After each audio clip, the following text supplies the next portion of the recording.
Hello बच्चों, let's read the question. The question says that lactose operon is considered to be glucose sensitive due to।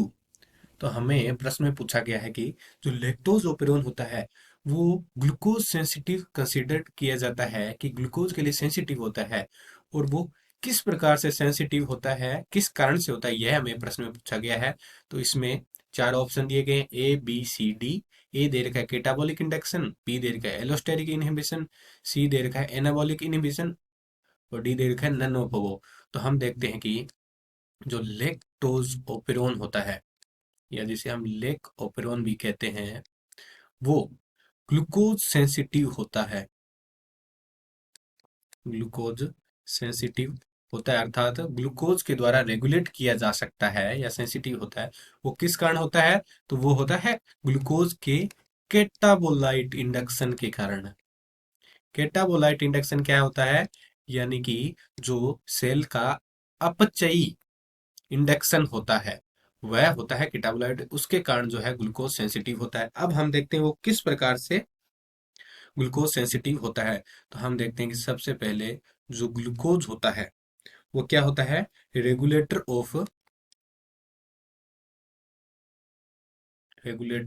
Of lack operant हो सकता है। क्यों हो सकता है, किस प्रकार से होता है? यह जो लैक ऑपेरोन होता है वह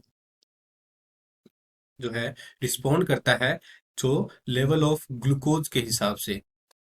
रिस्पॉन्स ऑन, तो ग्लूकोज का जो लेवल है उसके हिसाब से रिस्पॉन्ड करता है कौन? Lake operon. किसके द्वारा? जो अभी हमने बात की थी कैटाबोलाइट इंडक्शन के द्वारा। कैटाबोलाइट जो इंडक्शन होता है उसके द्वारा जो है रिस्पॉन्ड करता है ग्लूकोज लेवल के ऊपर। अब कैटाबोलाइट इंडक्शन किस प्रकार से काम करता है? कैटाबोलाइट इंडक्शन को रिक्वायर होती है कैटाबोलाइट विच रिक्वायर्ड या रिक्वायर सीएपी। सीएपी क्या होता है? Catabolic activator protein. कैटाबोलिक, यह एक प्रोटीन होती है जो कि एक्टिवेटर प्रोटीन होती है। और इसके साथ में किस चीज की रिक्वायर होती है? साइक्लिक एएमपी की। साइक्लिक एएमपी की। ये जो दोनों का कॉम्प्लेक्स होता है सी ए पी और सी साइक्लिक एएमपी कॉम्प्लेक्स, यह किस तरीके से काम करता है? यह कॉम्प्लेक्स प्रोमोटर से बाइंड होता है। कॉम्प्लेक्स सीएपी और साइक्लिक एएम का कॉम्प्लेक्स जो है वो बाइंड टू प्रोमोटर। यह प्रोमोटर से बाइंड होता है जो कि आगे ट्रांसक्रिप्शन को सुचारू रूप से चलाने के लिए आवश्यक होता है। प्रोमोटर रीजन पर यह जो है बाइंड होकर के जो आरएनए पॉलीमरेज है उसको आगे एक ऑपरेटर की तरफ मार्ग प्रदान करके ट्रांसक्रिप्शन को स्ट्रक्चरल जीन में सुचारू रूप से चालू करवाने के लिए यह साइक्लिक एएमपी और केप कैटाबोलिक एक्टिवेटर प्रोटीन का कॉम्प्लेक्स आवश्यक होता है। अब हम देखते हैं कि जो ग्लूकोज होता है वो इसे किस प्रकार से प्रभावित करता है। तो अगर सेल में अगर जो ग्लूकोज की प्रेजेंस आती है,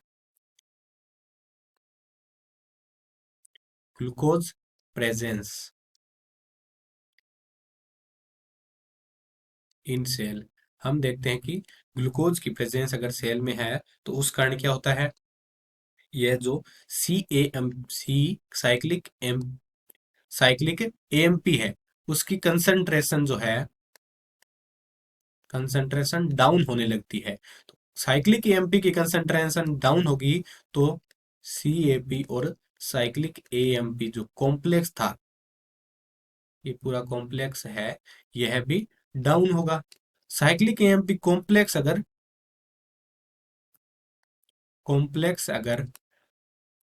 नीचे जाएगा तो जो प्रोमोटर है अपना, प्रोमोटर इसको, यह क्या हो जाएगा?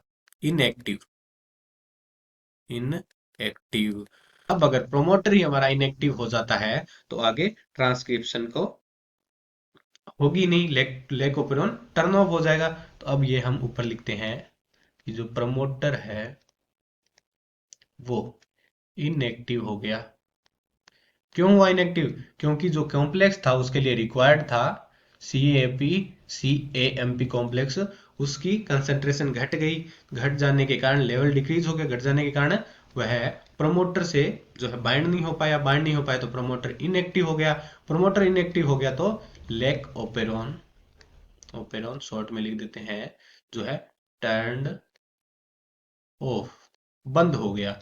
बंद हो जाने के कारण आगे ट्रांसक्रिप्शन नहीं होगा।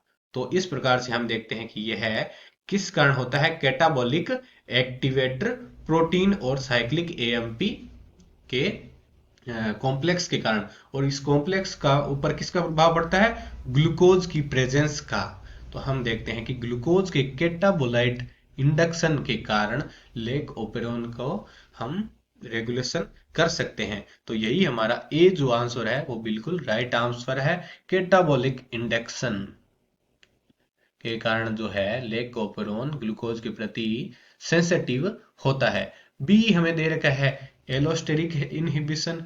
एलोस्टेरिक इनहिबिशन ग्लूकोज के द्वारा नहीं होता। इसी प्रकार एनाबॉलिक, जो कि कैटाबॉलिक का विपरीत होता है, वह भी ग्लूकोज के द्वारा सेंसिटिव होने के कारण नहीं होता। डी हमें दे रखा है नन ऑफ द अबव, यह भी ऑप्शन गलत हो गया।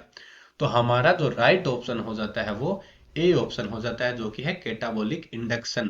तो lac operon is considered to be glucose sensitive due to catabolic induction. Hope you understand it well. All the best.